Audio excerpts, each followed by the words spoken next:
kakšna pokrajina, kakšno jutro in kako veličastna slika.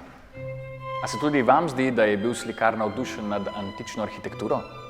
No, to pomeni, da slika sodi v umetnostno smer neoklasicizma. Umetniki te smeri so se zgledovali po starogrški in rimski umetnosti.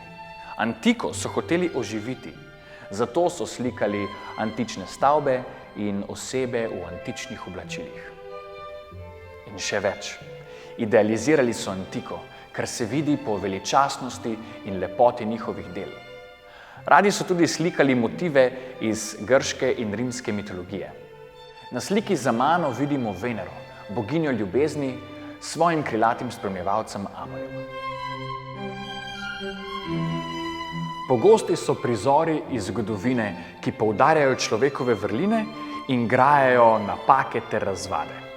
Poglejmo si to sliko, kjer na eni strani vidimo gospo, ki se baha s svojimi oblačili in nakitom, na drugi strani pa je skromna žena, ki namesto bogastva poudarja skromnost in vrline svojega moža.